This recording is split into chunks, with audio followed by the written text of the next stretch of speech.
राजा था। उसकी 3 राजकुमारियां थीं। सबसे छोटी राजकुमारी बहुत सुंदर और नेक थी। वह अपने पिता को बहुत चाहती थी और राजा भी उससे बहुत प्यार करते थे। इस बात से उनकी दोनों बड़ी बहनें मन ही मन बहुत दुखी रहती थी। वह हमेशा इस बात का प्रयास करती थी कि राजा को यह विश्वास हो जाए कि छोटी राजकुमारी उन्हें बिल्कुल भी प्यार नहीं करती। वह राजा के कानों में इस प्रकार की बातें पहुंचने का कोई भी मौका नहीं चूकती थी। रोज रोज अपनी बड़ी बेटियों से छोटी राजकुमारी की शिकायत सुनते सुनते राजा के मन में उसके प्रति संदेह उत्पन्न हो गया।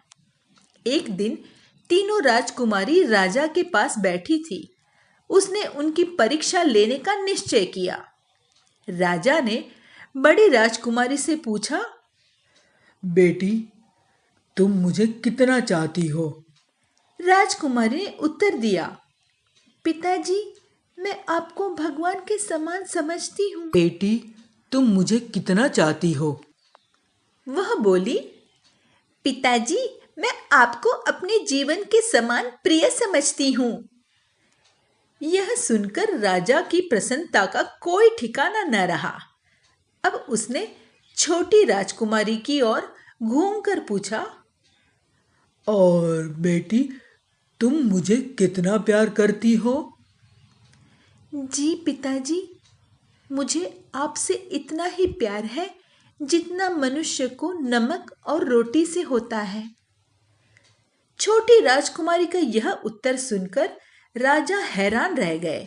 फिर धीरे धीरे उसका क्रोध भड़कने लगा। छोटी राजकुमारी उसे नमक और रोटी के समान तुच्छ समझती है। उसे इस बात का भी ध्यान आया कि कितने स्नेह और प्यार के बाद भी छोटी राजकुमारी उसके प्यार का मूल्य नहीं आंक सकी।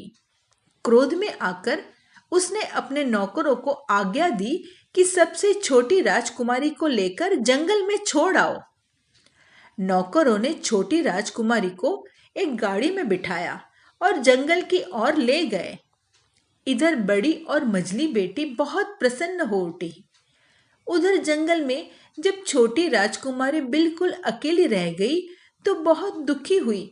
उसकी आंखों में आंसू की धारा बहने लगी। जब रात होने लगी तो राजकुमारी को बहुत डर लगा और अंत में जंगली जानवरों के डर से वह एक ऊंचे पेड़ पर चढ़ गई। दूसरे देश का एक राजकुमार उस जंगल में शिकार खेलने आया हुआ था। जब वह अपने घोड़े पर सवार होकर अपने महल की ओर वापस जा रहा था तो उसने अपने कुत्ते को एक पेड़ के नीचे बहुत उत्तेजित होकर भौंकते हुए देखा। राजा शीघ्रता से अपने घोड़े से दौड़ते हुए वहां पहुंचा। यह वही पेड़ था जिस पर छोटी राजकुमारी छिपी हुई थी।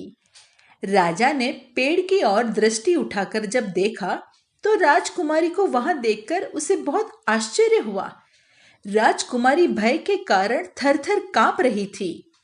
राजकुमार ने बहुत स्नेह से बात की और उसे नीचे उतर आने का अनुरोध भी किया। राजकुमारी धीरे धीरे नीचे आ गई और राजकुमार के पूछने पर उसने सब हाल सुना दिया। राजकुमार उसे अपने साथ अपने महल ले आया। थोड़े दिनों बाद राजकुमार ने छोटी राजकुमारी से विवाह करने का निश्चय किया। विवाह की तिथि निश्चित की गई और अनेक राजाओं को निमंत्रण भेजे गए। जब विवाह का दिन आया, राजा के महल में अनेक प्रकार के उत्सवों का आयोजन किया गया। एक बड़ी दावत का भी प्रबंध किया गया। दूर दूर से आने वाले राजा महाराजाओं में छोटी राजकुमारी के पिता व उसकी दोनों बहनें भी शामिल थी। परंतु उन तीनों में से कोई भी छोटी राजकुमारी को नहीं पहचान सका, क्योंकि उनका विश्वास था कि उसे तो जंगल में जानवरों ने मार डाला होगा। जब सब लोग भोजन के लिए बैठ गए तो भांति भांति के व्यंजन उनके सामने परोसे गए। भोजन करते ही सबको बहुत आश्चर्य हुआ, क्योंकि सारा ही भोजन फीका था। किसी भी चीज में नमक नहीं था। अंत में छोटी राजकुमारी के पिता से ना रहा गया और उसने कहा, इसमें तो कोई संदेह नहीं है कि आज का भोजन बहुत स्वादिष्ट बना है, परंतु एक बात अब तक मेरी समझ में नहीं आई कि दो बहुमूल्य वस्तुएं जिनके बिना सारा भोजन निराश लग रहा है, इसे भोजन में सम्मिलित क्यों नहीं की गई है। यह सुनकर छोटी राजकुमारी, जो अब तक रानी बन गई थी, मुस्कुराई और बोली, तो आप किन वस्तुओं के विषय में कह रहे हैं, मैं समझी नहीं। क्यों, सीधी सी बात है, मैं नमक और रोटी के विषय में कह रहा हूं। इन दोनों के बिना यह सारा भोजन फीका और नीरस लग रहा है। राजकुमारी ने एक गहरी सांस लेकर कहा, अब समझी, मुझे मालूम है कि यह दोनों चीजें बहुमूल्य हैं, परंतु एक दिन मैंने इन दोनों बहुमूल्य वस्तुओं के बराबर अपने पिताजी को भी समझा था। फलस्वरूप मेरे पिताजी ने क्रोध में आकर मुझे जंगल में छोड़ दिया था, ताकि मैं जंगली जानवरों का शिकार बन जाऊं।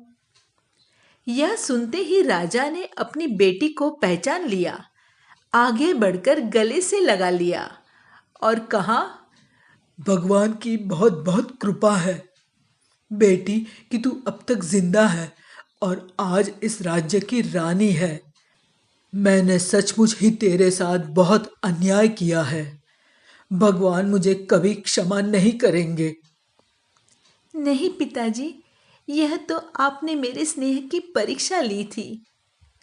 बड़ी और मजली राजकुमारी के षड्यंत्र का पता चलने पर राजा ने उन्हें देश निकाला देना चाहा, परंतु छोटी राजकुमारी ने उन्हें हृदय से क्षमा कर दिया और फिर वह सब प्रेम पूर्वक रहने लगे।